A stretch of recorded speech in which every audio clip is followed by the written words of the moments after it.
nggak sih Anda berada di dalam sebuah komoditas, tapi rasanya kok kayak ada yang nggak beres?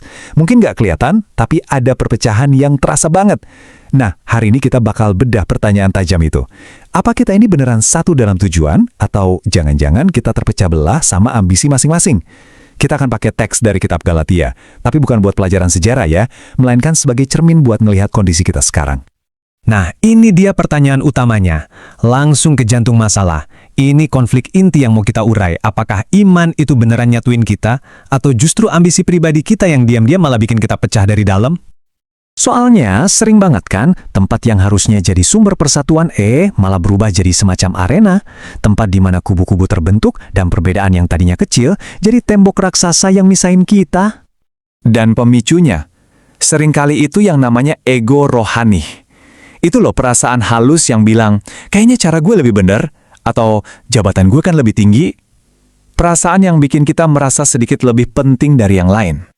Dan ujung-ujungnya semua itu digerakin sama ambisi. Ambisi yang, sadar atau enggak, malah nyakitin orang lain, bikin saling curiga, dan yang paling parah, ngerusak kesaksian komunitas itu di mata dunia. Oke. Jadi gimana cara kita mendiagnosis masalah ini?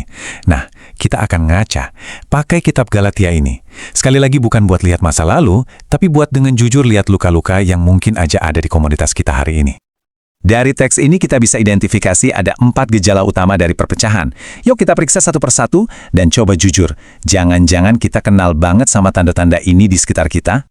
Gejala pertama, kita mulai menilai pesan berdasarkan siapa yang ngomong, bukan apa yang diomongin. Kita lupa, di hadapan Tuhan, status, jabatan, atau seberapa populer kita, itu semua nggak bikin sebuah kebenaran jadi lebih benar. Dan disinilah letak ironisnya. Dulu para rasul di Yerusalem aja nggak merasa perlu nambahin apa-apa ke Injil yang dibawa Paulus. Tapi hari ini, wah kita justru sering banget lebih mati-matian mempertahankan hierarki dan jabatan kita ketimbang kebenaran itu sendiri. Ini pertanyaan yang maksa kita buat refleksi diri. Mana sih yang lebih sering kita bela mati-matian? Posisi kita atau kebenaran itu sendiri? Lanjut, gejala kedua.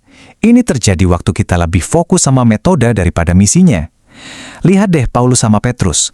Panggilan mereka beda, yang satu buat non-Yahudi, satunya lagi buat orang Yahudi. Tapi misinya? Satu. Sama sekali nggak ada persaingan. Nah, ini masalahnya modern banget. Kita sering mengubah metode jadi doktrin. Cara ibadah kita, cara pelayanan kita, dianggap satu-satunya yang paling benar, paling rohani. Akhirnya, muncullah kompetisi yang nggak perlu. Jadi pertanyaannya buat kita, jangan-jangan metode kita udah jadi lebih penting daripada pesan yang mau kita sampaikan? Jangan-jangan cara kita melakukan sesuatu udah ngalahin tujuan kita? Gejala ketiga, formalitas di atas persekutuan yang tulus. Waktu para rasul jabat tangan sama Paulus, itu bukan basa-basi, itu adalah sebuah pengakuan tulus yang seolah bilang, kita satu tim, kita di pihak yang sama. Tapi hari ini, kita bisa aja punya persatuan yang kelihatannya rapi, rapat jalan lancar, acara kelihatan sukses, tapi di dalamnya, kepercayaan satu sama lain udah hancur, di depan senyum, di belakang saling serang. Nah, ini menantang kita buat jujur. Kesatuan kita ini beneran nyata atau cuma kedamaian palsu yang nutupin rasa nggak percaya dan konflik yang sebenarnya ada di bawah permukaan? Oke, dan gejala terakhir ini mungkin yang paling menohok. Di tengah semua perdebatan teologis yang rumit, satu-satunya permintaan para rasul ke Paulus, apa? Ingatlah orang miskin.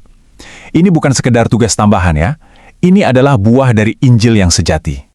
Ini kenyataan pahitnya, kalau sebuah komunitas terlalu sibuk dengan pertikaian internal dan perebutan kekuasaan, yang pertama kali jadi korban itu pasti belas kasihan. Energi kita habis buat ngurusin urusan di dalam, sampai lupa buat melayani keluar. Diagnosis ini benar-benar menantang kita buat ngelihat kemana sih energi kita selama ini paling banyak tercurah, buat membangun kerajaan kita sendiri, atau buat melayani mereka yang paling rentan dan butuh bantuan. Oke, setelah diagnosis yang cukup tajam tadi, terus apa resep penyembuhannya? Nah, sumber yang kita bahas ini menawarkan jalan ke depan yang sangat jelas. Jalannya itu menuntut tindakan. Pertama, berhenti jadiin pelayanan panggung buat ego pribadi. Kedua, struktur itu harus tunduk sama Injil, bukan sebaliknya. Ketiga, kalau ada konflik, ya selesaikan secara terbuka. Dan terakhir, bangun kesatuan di atas kebenaran, bukan karena sama-sama punya kepentingan. Dan inilah intinya. Kesatuan sejati itu nggak akan pernah bisa dicapai dengan mengorbankan kebenaran. Menutup-nutupi masalah cuma demi kelihatan damai, itu bukanlah pilihan yang benar. Semua ini pada akhirnya membawa kita pada sebuah pilihan terakhir. Pilihan yang nggak bisa dihindari, yang harus dihadapi oleh setiap komunitas dan setiap pemimpin. Di satu sisi, ada pilihan ini. Kita kejar persatuan, tapi kebenaran Injilnya kita abaikan. Hasilnya apa? Sebuah kompromi yang kosong, bukan kesatuan yang sejati. Tapi, di sisi lain, kalau kita pegang teguh Injilnya, tapi hidup kita penuh perpecahan, kita itu sama aja ngasih kesaksian yang cacat ke dunia. Pesan yang kita bawa jadi nggak punya kekuatan.